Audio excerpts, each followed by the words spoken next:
Assalamualaikum warahmatullahi wabarakatuh. Perkenalkan sebelumnya, nama saya Lailatul Makfiro. Saya dari Prodi Sistem Informasi dengan NIM 39122-514. Di sini saya akan menjelaskan hasil tugas UAS mata kuliah Knowledge Management System dengan dosen pengampu Bapak Parman Suparman, STMMSI. Di sini saya akan membahas tentang implementasi KMS Rumah Sakit Palembang berbasis web. Di sini saya langsung saja menjelaskan beberapa sistem yang digunakan dalam rumah sakit yang ada di daerah Palembang. Oke, lanjut. Di sini saya mengambil judul dari presentasi ini adalah implementasi Knowledge Management System KMS pada Rumah Sakit Muhammadiyah Palembang. Studi kasus yang dibahas berfokus pada penerapan sistem ini di unit sumber daya manusia yang bertujuan untuk membantu pengelolaan pengetahuan secara lebih terstruktur dan efisien. Latar belakang. Di era informasi saat ini, pengetahuan menjadi salah satu obat terpenting bagi sebuah organisasi. Namun, di Rumah Sakit Muhammadiyah Palembang, pengelolaan pengetahuan masih menghadapi berbagai kendala. Pengetahuan yang bersifat tacit atau yang hanya ada di kepala karyawan tertentu seringkali tidak terdokumentasi baik.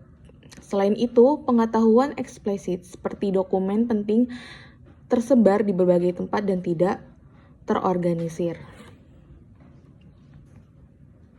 Nah, akibatnya ketika ada karyawan yang keluar atau pindah divisi, pengetahuan yang mereka miliki juga hilang, menyebabkan terjadinya kesalahan berulang. Selain itu, karyawan baru membutuhkan waktu yang cukup lama untuk memahami tugas mereka karena kurangnya referensi yang terpusat. Untuk mengatasi masalah ini, perlu dikembangkan sebuah sistem berbasis web yaitu Knowledge Management System atau KMS yang dapat membantu mengelola dan menyebarkan pengetahuan secara lebih terstruktur.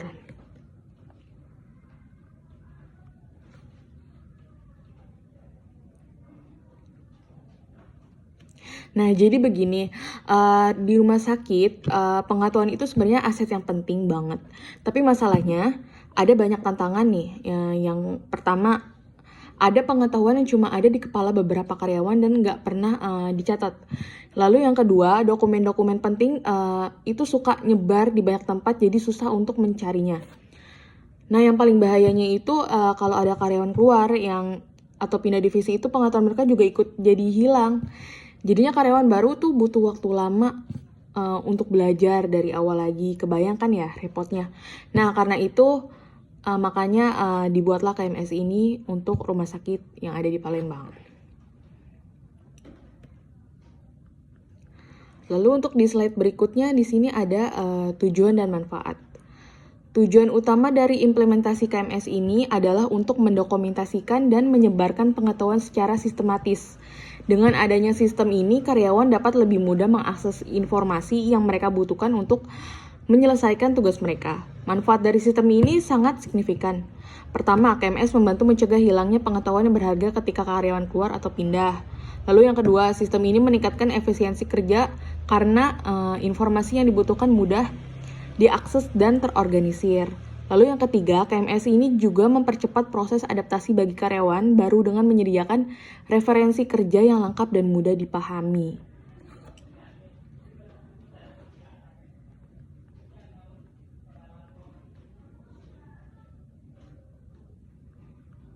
Lalu untuk slide berikutnya di sini ada implementasi bagian 1. Implementasi KMS ini menggunakan metode pengembangan yang disebut 10 step Knowledge Management Roadmap. Metode ini berfokus pada analisis kebutuhan, desain, dan pengembangan sistem. Selain itu, sistem ini juga mengadopsi model SECI yang terdiri dari 4 proses. Sosialisasi di mana karyawan berbagai pengalaman dan pengetahuan mereka secara langsung. Eksternalisasi yaitu proses mengubah pengetahuan tacit menjadi dokumen atau informasi eksplisit. Kombinasi yaitu menggabungkan berbagai dokumen atau informasi eksplisit menjadi pengetahuan yang lebih terstruktur. Lalu ada yang keempat, internalisasi, yaitu mempelajari pengetahuan yang sudah terdokumentasi untuk menciptakan pengetahuan yang baru.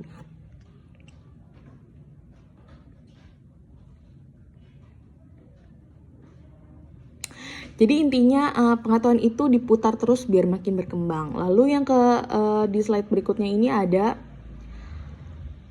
implementasi bagian kedua.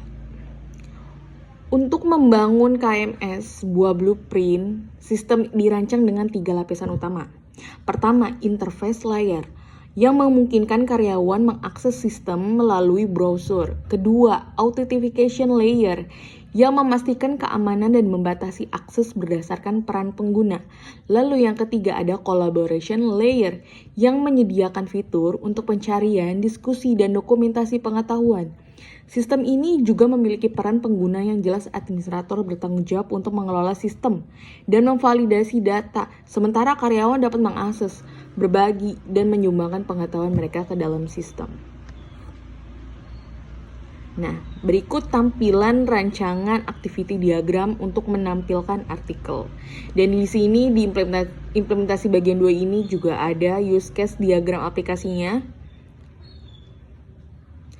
Lanjut, saya akan menjelaskan ke slide berikutnya, yaitu fitur sistem KMS. Pada fitur sistem KMS ini ada 8 fitur. Yang pertama di sini ada halaman utama atau home yang menampilkan informasi tentang layanan utama rumah sakit. Lalu yang kedua ada halaman artikel yang memungkinkan karyawan mengakses artikel yang relevan dengan pekerjaan mereka. Lalu yang ketiga ada halaman data eksplisit untuk mengunggah, mencari, dan mengunduh dokumen pengetahuan.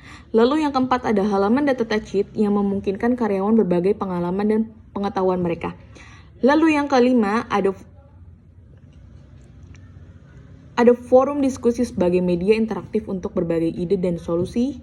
Lalu yang keenam ada fitur pencarian pengetahuan untuk menemukan informasi yang dibutuhkan dengan cepat. Lalu yang ketujuh ada halaman login yang mengatur akses utama admin dan karyawan sesuai peranan masing-masing.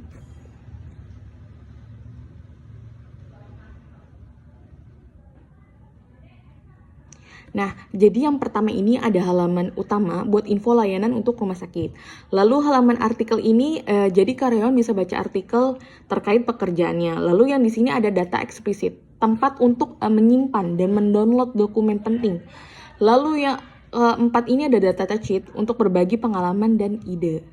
Nah, yang kelima ini ada forum diskusi, di mana biar para karyawan ini bisa ngobrol dan cari solusi bareng. Lalu yang keenam ada fitur pencarian, ini untuk mencari info dengan cepat. Dan yang terakhir itu ada halaman login biar aksesnya aman sesuai peranan.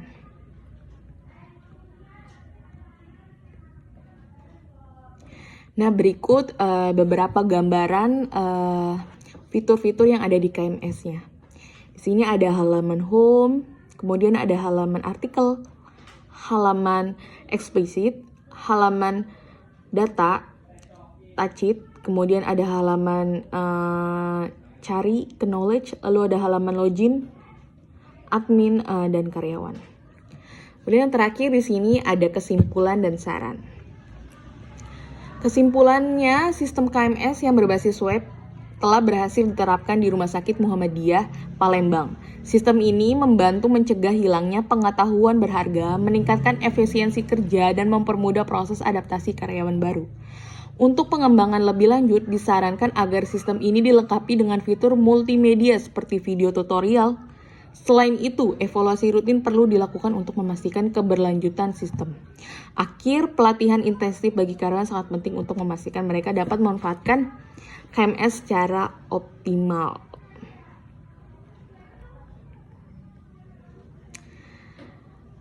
Jadi kesimpulannya dengan KMS ini, pengetahuan penting gak bakal hilang meski karyawan telah keluar. Lalu yang kedua, kerjaan jadi lebih efisien karena semuanya terorganisir. Lalu yang ketiga, karyawan baru lebih cepat belajar karena semua panduan udah disiapin. Kedepannya untuk KMS ini mungkin bisa ditambahin video tutorial, dan pastinya sistem ini perlu dievaluasi biar makin oke. Lalu untuk penutupnya dari saya, sekian untuk penjelasan tentang penerapan implementasi KMS pada Rumah Sakit Palembang berbasis web. Semoga penjelasan saya tentang materi ini bisa bermanfaat untuk kalian yang menonton. Sekian dan terima kasih. Wassalamualaikum warahmatullahi wabarakatuh.